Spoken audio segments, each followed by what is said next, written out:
Inspector Pradeep Sharma ji, Jaipur police. Radhe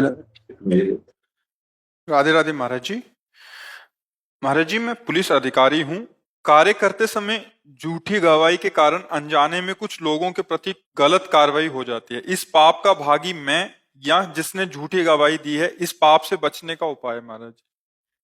अगर हम जानते हैं कि ये जो गवाही दे रहा है ये झूठी है, ये जानते हुए भी हम निरपराध को दंड विधान में सम्मिलित कर देते हैं, उसमें हम भी दोषी हैं।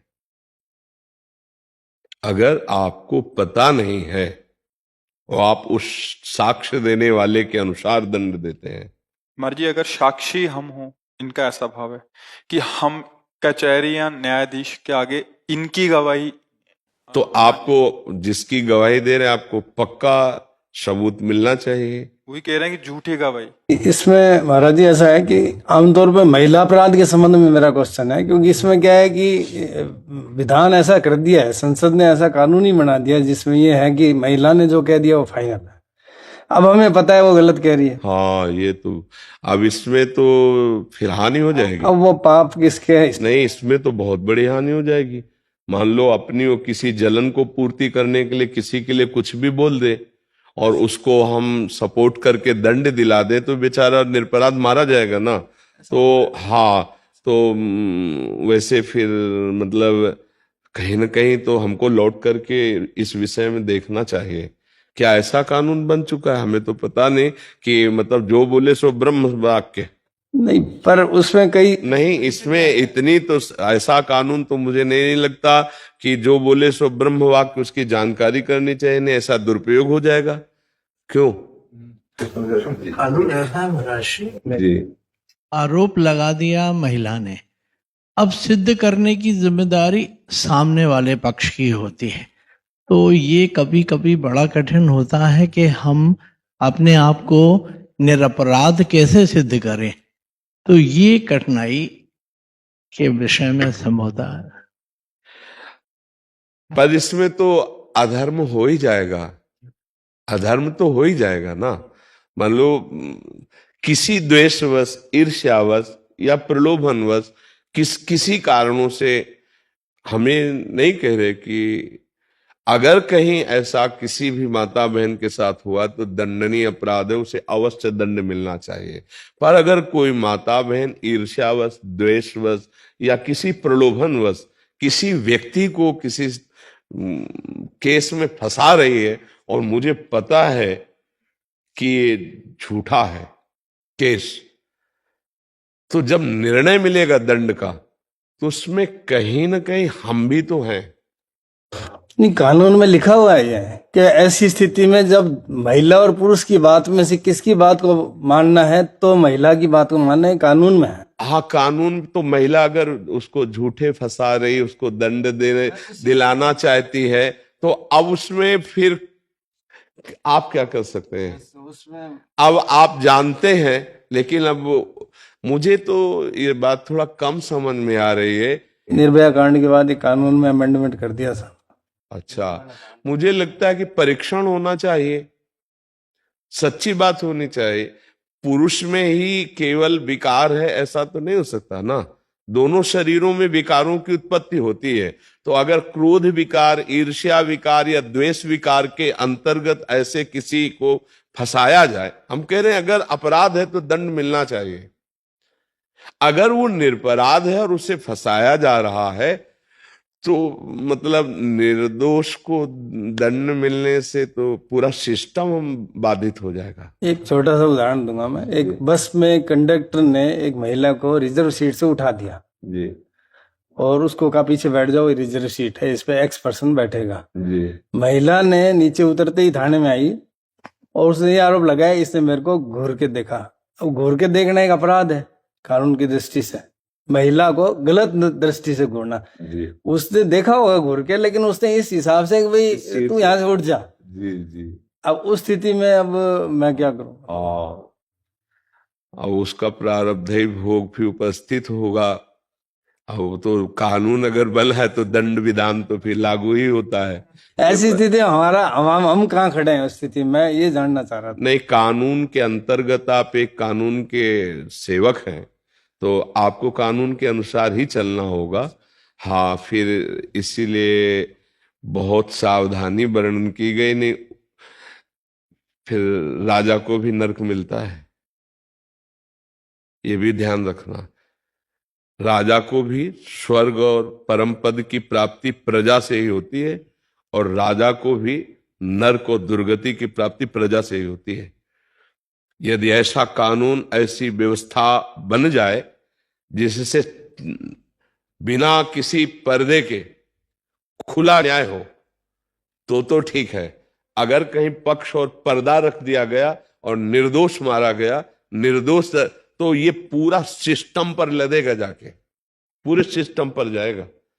क्योंकि अब उसके कई पावे हैं, वो पूरा का अधर्म जहां होगा, तो देखो आपको बता देते हैं कि भीष्म पितामह जैसा धर्मात्मा कभी युगों में पैदा होता है, लेकिन अधर्म के पक्ष में खड़े थे।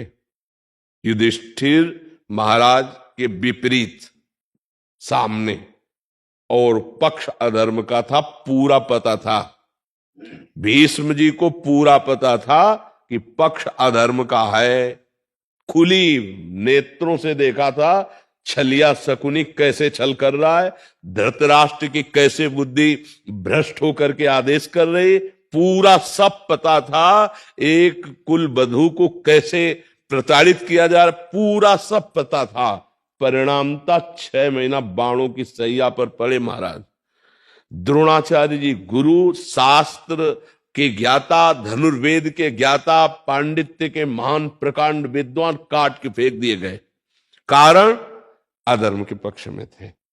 धर्म और अधर्म, जरूरी नहीं कि आप अधर्म करें, कोई भी कहीं भी कैसे भी।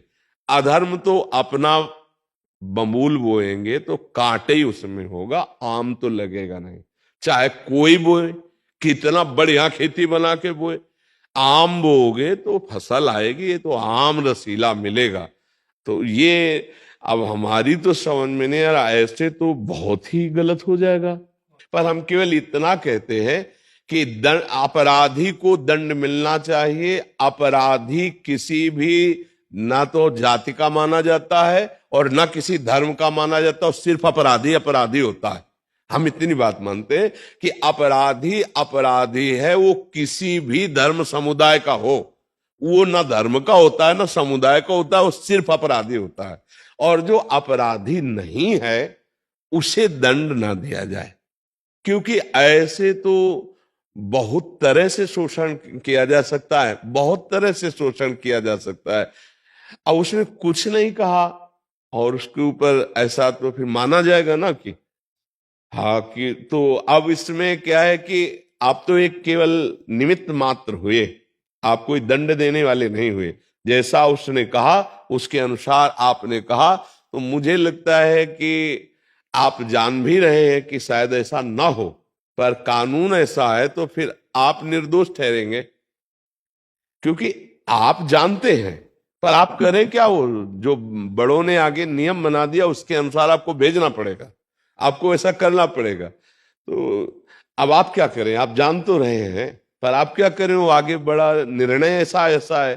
तो इसमें तत्काल तो आपको दंड मिला ही कि आपका हृदय जला, तत्काल तो आपको प्रायश्चित मिला ही कि आपका हृदय जला। क्या ऐसा नहीं होना चाहिए।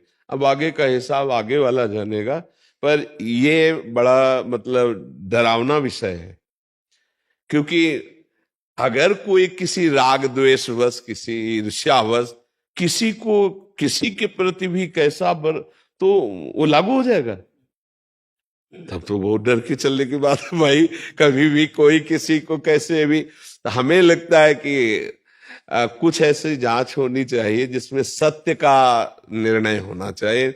नहीं ऐसे कभी कोई फंसा सकता है। मान लो ऑफिस में जैसे है, आप ऑफिसर उसको डांट रहा है किसी कार्य के लिए और वो अकेले है, मान लो सब, अब वो तत्काल लगा दे, हो रहा है, हो रहा है, हो रहा ऐसा होता है, जैसे नव विवाह होता है आजकल की स्त्रियों के अंदर, उनको लगता है कि हम पुरुष के माता पिता के साथ नहीं रहे, अलग रहे। बीमार ससुर पे सब पे आरोप लगा देती है लज्जा भंग का, तो तुरंत एफआईआर होके, पहले तो ये कानून था कि लॉकअप में जाते थे, जी फिर जब इसका प्रचलन बढ़ने लगा जी तब सरकार थोड़ा ढील हुई, और इसमें पुलिसकर्मी भी कुछ नहीं कर पाते। आपको कोर्ट में जाना ही जाना है, सारे गंभीर आरोप, क्रिमिनल एक्ट सब लग जाते हैं और सालों उसमें लग जाते हैं।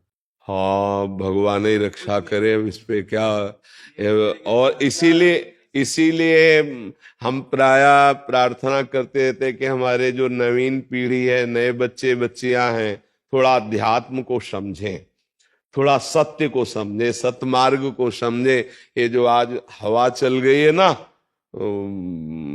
गंदी बातों की, जिसे ट्रेंड कहा जाता है, ये बुद्धि को भ्रष्ट कर देगा बहुत बुरी तरह से।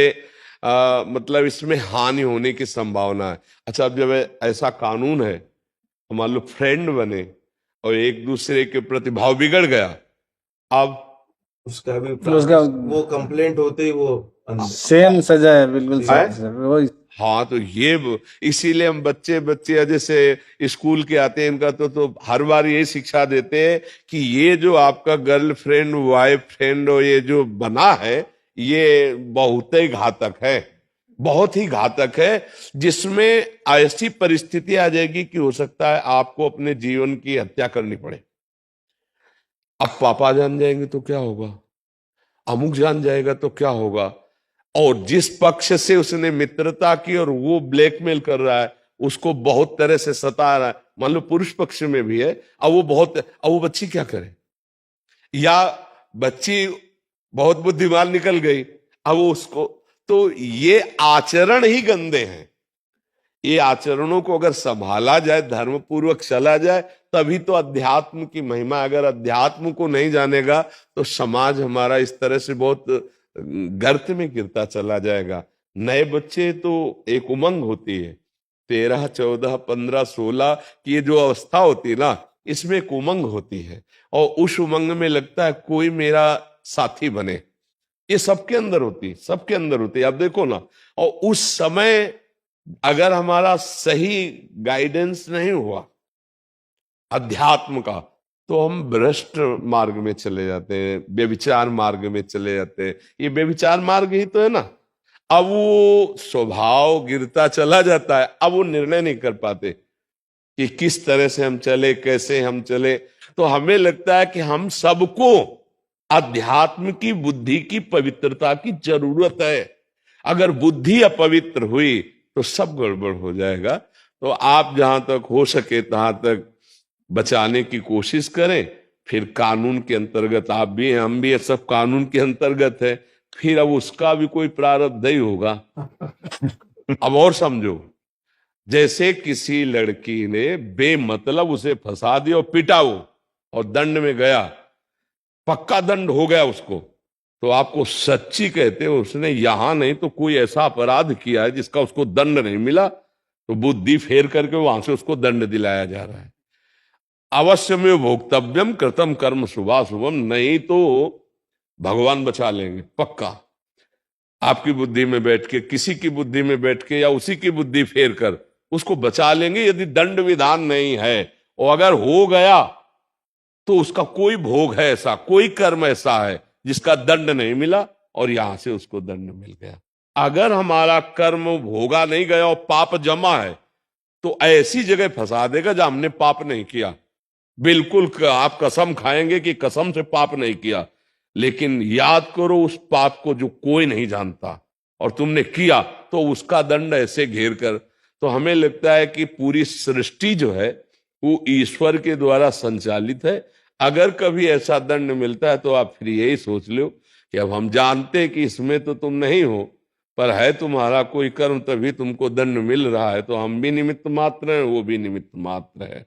वैसे सबसे प्रार्थना है ईर्ष्या, द्वेष या इन विकारों के अंतर्गत होकर निर्दोष को दंड ना दिलाया जाए या दंड विधान ना किया जाए, नहीं तो फिर न्याय का मतलब क्या रह जाएगा। न्याय तो यही है कि अपराधी को दंड मिले, पर बहुत मतलब अलग अलग जब हमें वार्ता करने को मिलती तब हमको भी ज्ञान होता है, नहीं तो गंगा किनारे के हमें हमें को तो जैसे वकील जज इन सब भगवत स्वरूपों से चर्चा होती तब पता चलता है